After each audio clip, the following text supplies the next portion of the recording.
Throughout Albion's eventful history, many rulers have come and gone. Some rulers have been loved and some have been hated. One of the most memorable ruled during the Age of Industry. Who is this, you ask? Here we explore in the lore behind Logan. As the eldest son of the hero of Bower Lake and the ruler of Albion, Logan had to grow up quickly after his parents died, leaving him the whole kingdom to rule. Luckily for Logan, he was able to appoint Sir Walter Beck as his royal advisor, a man that had served his parents through their reign of Albion. As Albion grew, so did Logan, and he ruled the kingdom well. Bowerstone expanded and the Industrial Revolution brought in an economic boom. Ernest Faraday masterminded many industrial advancements which allowed the conception of the Mist Peak monorail and automated systems to increase productivity in the kingdom. Although learning, Walter's advice allowed Logan to improve his rule and help Albion, one of which noted was the extermination of the troll species after Logan commissioned a set of hammers, the Troll Blight, to kill the trolls that had caused the deaths of countless travellers on the road. On an expedition to the southern continent of Aurora, Logan passed by the Shadelight Dungeon, a dark place where something evil had been locked away aeons before. Inside, Logan and his men came across the Crawler. As Logan's men died one by one, he barely managed to escape with his life with the help of Kaelin, the ruler of the Aurorans. Logan learned of the Crawler and how it had wiped out a substantial population of Aurora until merely one city stood. Grateful for Kaelin's help, Logan promised to return and help Aurora fight off the darkness. Returning to Albion, Logan was visited by a blind seer, Teresa. She told him that in just 5 years, the darkness would come to Albion and end all life without mercy. With fear for the kingdom, Logan attempted to tell his closest associates of what was to come, but they believed him simply to be suffering from the trauma that he had experienced in Aurora. In response to their reaction, he decided to keep this information to himself and beat the threat his way. Although he had promised Kaelin that he would protect her people, he believed that his kingdom should come first, and so, over the years, Logan did everything in his power to form an army and create defences to protect Albion from the oncoming threat. He needed gold, a lot of it, and so he put things in place to achieve this. Logan increased taxes, forced long working hours, and shut down education so that more people would be working in the factories. Through his method, he became hated across Albion by his subjects. He asked Ernest Faraday to create a robot army, in which Faraday refused, so he had him imprisoned in Ravenscar Keep and handed Bowerstone Industrial over to Reaver. Although Reaver was known for his less than human qualities, Logan believed that Reaver would lead Bowerstone Industrial and bring in revenue to fund Albion's defence. With Reaver in charge, he introduced slavery, child labour, and reduced wages by 100%.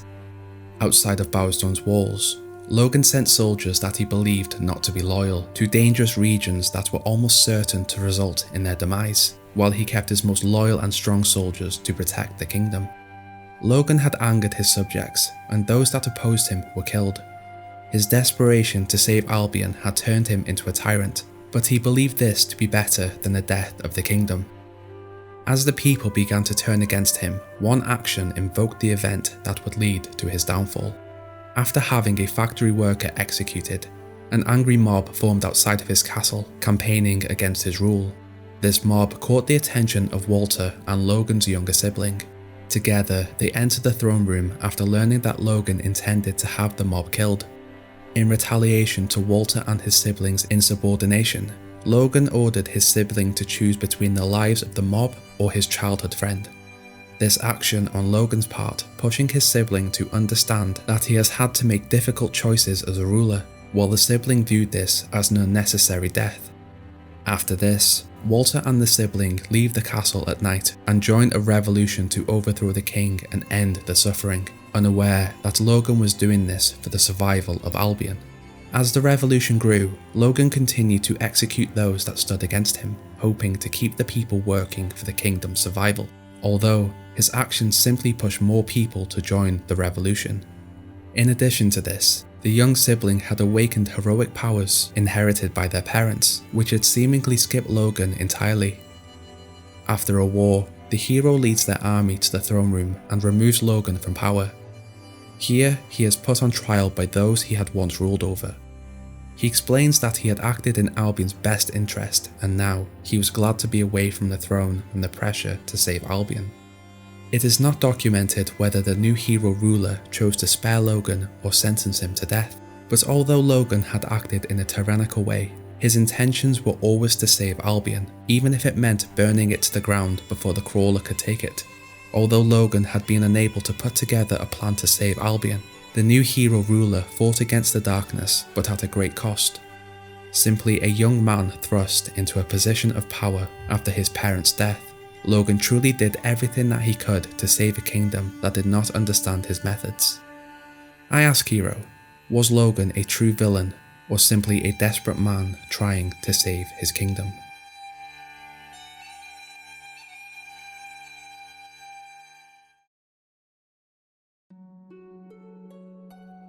The theory.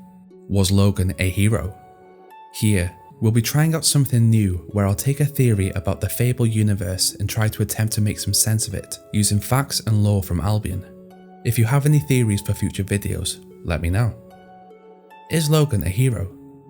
So in the lore section, we covered Logan's origin and how he became the tyrant he was. In the Teresa video, I covered how Teresa had essentially manipulated the events of Fable 3 to get a hero on the throne, so that Albion would have its best chance against the darkness. But what if Logan was A hero, and Teresa was unaware of it? Or B, Teresa was aware that he was a hero, but she did not think he would be powerful enough to lead Albion against the threat and fight the darkness. In her plan, she let him go to Aurora, essentially sacrificing his sanity and possibly even his life further down the line. To look at why he could potentially be a hero, first we're going to look at how the heroes were defined in previous games in terms of siblings. In Fable, both the hero of Oakvale and Teresa were blessed with powerful abilities. In Fable 2, the hero of Bowerstone was blessed, but we were never told if Rose was. She did survive her first gunshot wound from Lucian, but was later finished off with a second one after her sibling fell out of the window. Surviving one gunshot wound, could that mean she had hero potential? It could be a possibility. For this theory, let's say yes. With this logic, if both of the generations that we have played as previously have shown siblings with potential for heroic ability, this points to the fact that Logan also had that potential. With this basis, let's move on to the second point. In Fable, the heroic abilities came as the hero grew. In Fable 2, the hero of Bower Lake entered the Chamber of Fate to activate their seemingly dormant powers of will, although before this, they had survived a fall that would kill a standard person. And so I believe this activation only amplified their abilities to a true hero. With this in mind, in Fable 3, the hero of Brightwall activates their abilities after touching the guild seal. Although Logan never had the chance to do this himself, he did survive an attack from the crawler after it had killed all of his men. He was either extremely lucky to survive this encounter, or he had to have some sort of ability to fight extremely well or take a lot of damage before he was saved by Kaelin.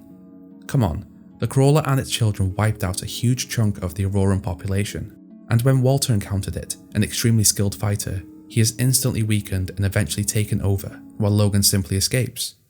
It suggests to me that Logan had these dormant heroic powers that had not yet been activated, and so, who knows what would have happened if he would have been the one to touch that guild seal. Logan is a part of the heroic bloodline, and Logan seems to be the only person in our Fable games that has missed out on these heroic abilities. Scarlet gave them to Teresa and her son. William Black, the first hero, gave them to his children, bringing all heroes into the world. I believe he had these powers, but they simply lay dormant. This also works with the fact that as the bloodline became weaker and weaker, the heroes became dependent on technology and significant artifacts to enhance their powers. The gauntlets are a perfect example of this. The guild seal may have been a powerful talisman that simply powered these abilities up. My third and final point. Teresa claims that if Albion were to survive the attack from the darkness, a hero would need to be on the throne instead of Logan. Although this indicates that Logan may have missed out on the heroic gene. Teresa has been known to manipulate those around her to get what she wants. She needed Hammer in Fable 2 to take part in the ritual to summon the ancient weapon, but Hammer was a pacifist monk until someone she cared about was conveniently murdered, resulting in her breaking her pacifist ways and killing the murderer. When Teresa spoke to the hero of Brightwall just before they began the revolution, she used a vision as evidence that Logan needed to be stopped, although she missed out a key detail from the vision. The vision showed Logan talking about how he'd burn Albion to the ground before giving it away. Teresa suggested Logan was talking about those that stood against him, when in reality, he spoke of the evil that was on its way to Albion. I believe that she simply believed Logan to be a weaker hero than his younger sibling and chose to manipulate the events to have a stronger hero on the throne. Was Logan a hero? I believe he could quite have possibly been one, but he unfortunately never unlocked his true potential. He grew up extremely quickly after his parents died and had to focus on leading a kingdom instead of learning about himself. Although Walter aided Logan's duties as a king, he could have missed Logan's heroic potential while helping to look after the younger sibling. For me, it changes the way I view Fable 3, and it makes it quite a sad tale. The events could have played out so differently if Logan was aware of his potential, but various factors intervened. Teresa's plan, his parents' death, and the younger hero who had more time to show their potential. What do you think of this theory? Do you have anything to add to it? These are just facts that I've come across through my research of the Fable universe, and I may have missed tiny details. In the future, I'll happily explore more theories, and if you have any for future videos, I'll absolutely see if I can take a look at them. Now hero, enjoy your day. Bye.